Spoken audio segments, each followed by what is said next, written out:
grandma's banging the gong.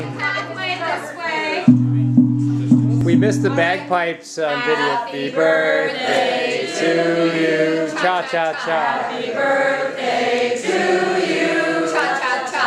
Happy birthday, dear Richard. Happy birthday to you.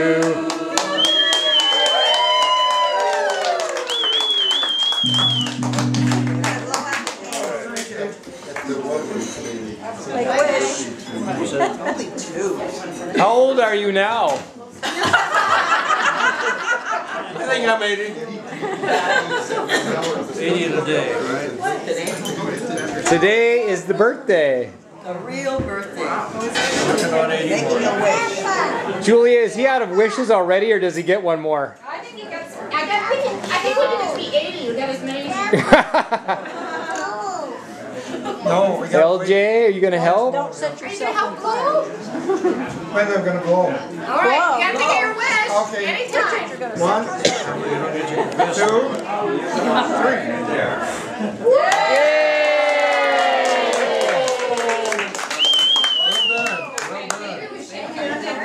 3. House is full here at Grandpa's place.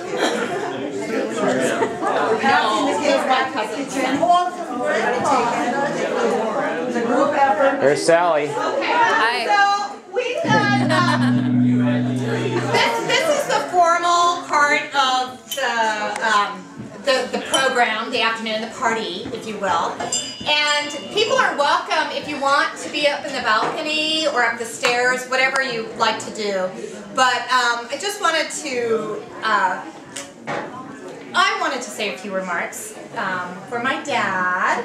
And also, I know Donna has a few things that she wants to say, and then really invite whatever else anybody else wishes to say. It can be, you know, as these things go, they can be very favorable and kind, or, you know, you can think of something else that you really want to share. Let's roast. Let's roast them. Yeah, I'm Julia, and I am Richard's daughter. I've been Richard's daughter for 40-something years. So I thought it might be appropriate just to say a few things that I have learned about Richard. And some of you may know him as Richard. When he was growing up, he was Richie.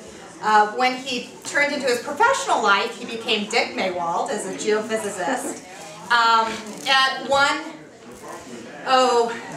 very memorable evening, it became Dirty Dick, and I do remember that.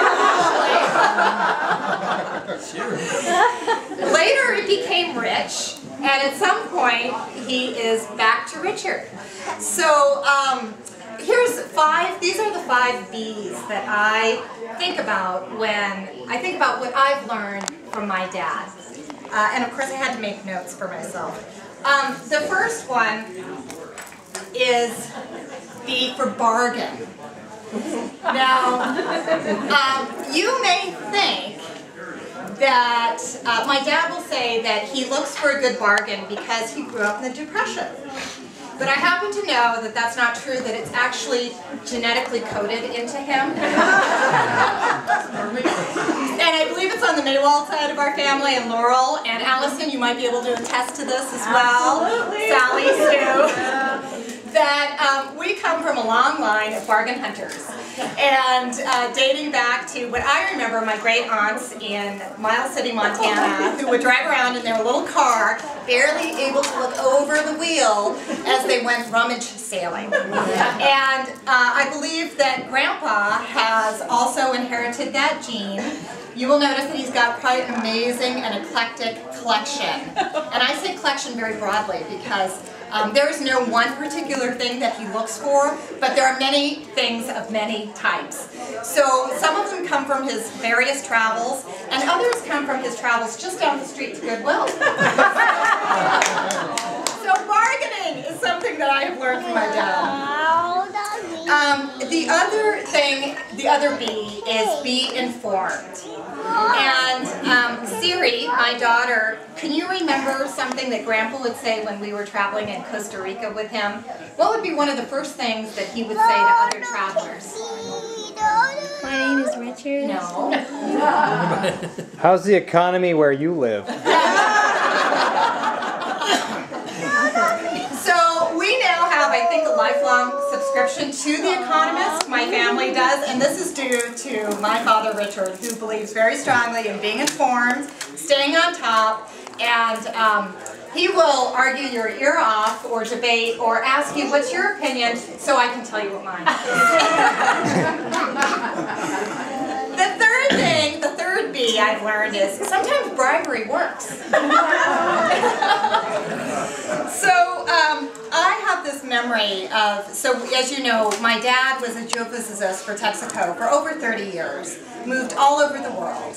One of the places he lived when I was in college was Nigeria in West Africa. You'll notice some of the artwork here from West Africa.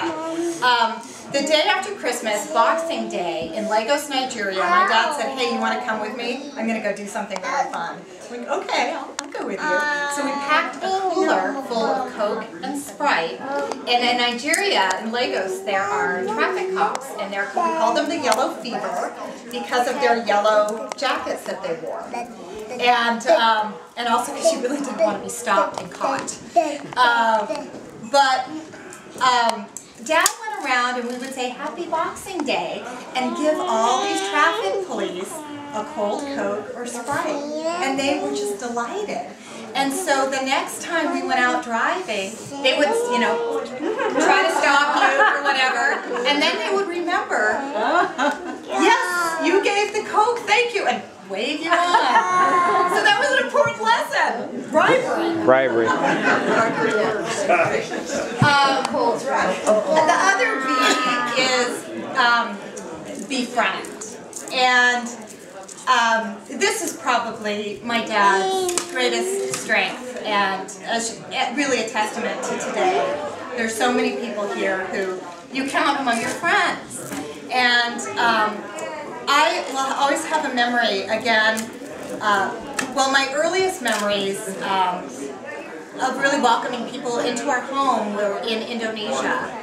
And some of this Indonesian collection, including that gong over there, came from people who would come to our houses in the evening to sell wares. Most of the porcelain collection came from people who would come to our doors carrying these huge parcels with them, wanting you to sell them to you. And some of them are quite rare and expensive pieces. And my father would entertain them for hours and dicker back and forth and talk, and he bought all these books and understands he can pick up any one of these pieces, look at the back and tell you what dynasty they're from. But I really believe, Dad, that you counted all of those toucans, is what they're called, workers, as your friends. And for me, that's something I'll always remember, and I think it's always inspired me to be welcoming and open-hearted. It's okay, Julia. Keep going. And then the final B, just not to, keep on this, but the other one is just to be adventurous. And again, I love that. And my earliest memories were back in Saudi Arabia when I was from age 2 to 6, and we would go camping in the desert. And there was one night when Bedouins came and stole most of our stuff. And I mean, you know what? That was the heart of adventure. It was so fantastic to be out there. There was another memory I have that's in our Land Rover, and we were caravanning with a couple other families, and one of the cars in front of us almost tipped over on the sand dunes. And then, over 10 years ago, it was right around September 11th, my dad, he's 80 today, he's like 70 years old. He drove his motorcycle from Minnesota out here to Seattle, all by himself. And now that motorcycle still lives on because my husband drives it now. So, and then just last summer, Dad took us to Indonesia, which was a wonderful way for us to relive our memories. So, I just wanted to share these because they meant something to me, and I love you, Dad, and I'm grateful that everybody could be here, and here is to many more years of the 5 E's.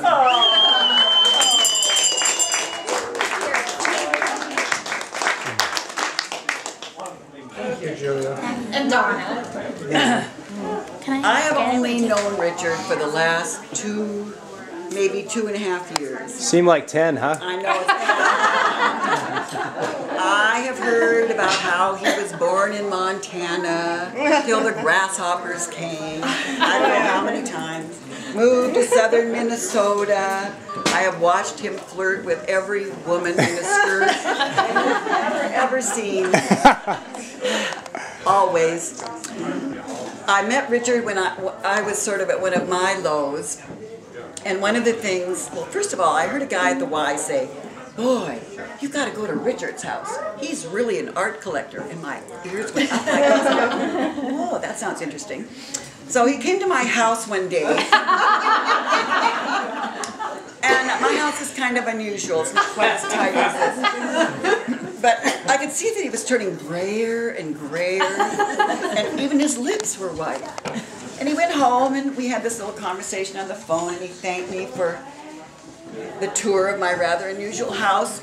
Some of you have heard this, but he said, I had to go home and take my temperature to make sure I wasn't hallucinating.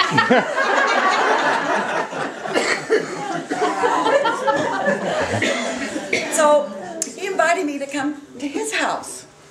Well, I was not used to going around with strange men because my husband had died, and I was used to strange people because you're all my friends. So I left the Y parking lot, and my mind was going like, what are you doing? You're following this strange guy up to your house who thinks you're weird because you collect all this weird junk. And I went through the parking lot and then through this other parking lot, and he was ahead of me, and I turned right and my head was talking, but my brain wasn't working with my thing, and I ran right into that yellow cement post in that place. So I came up here and we looked at his roses, and I saw his Benin sculptures, and I just about died because I went back late in life and got a couple of pieces of paper, and I'd done papers on Benin twins and Benin bronzes, and I love strange animals, and here he's got those leopards upstairs, and I was blown away. Mostly by his collection, and that my car was sort of okay. So we hike together and laugh together and sometimes cry together. And it's been a wonderful 2 years of adventure and posh places and little wonderful funky youth hostels, and we are 2 old fools who have a lot of guts, who are very, very lucky to be alive in spite of all of our losses, because we have so many wonderful things that still surround us, our families and our friends. And who knows, we'll just keep buzzing around and laughing and wearing silly hats. And thank you for coming.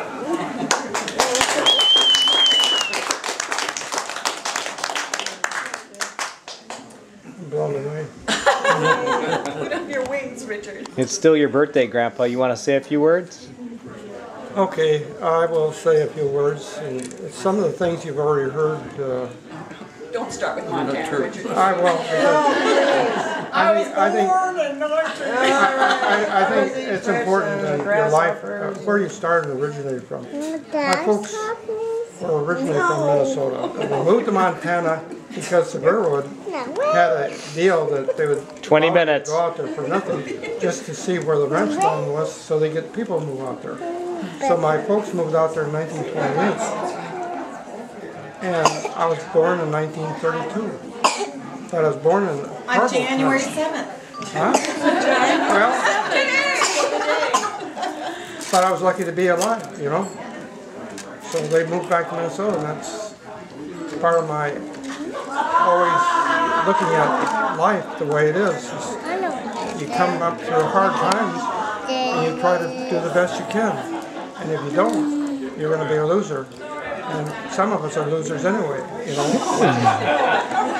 I don't know. None here. No losers here. But Right. They could make it. we can all gain from other people's experiences, so that's it. Anyway, happy birthday, Richard. Happy birthday, Richard. Happy birthday, Richard. stay for the roasting, but Win Pierre wanted to say, sure he's well done. Make sure he's well done after the roasting.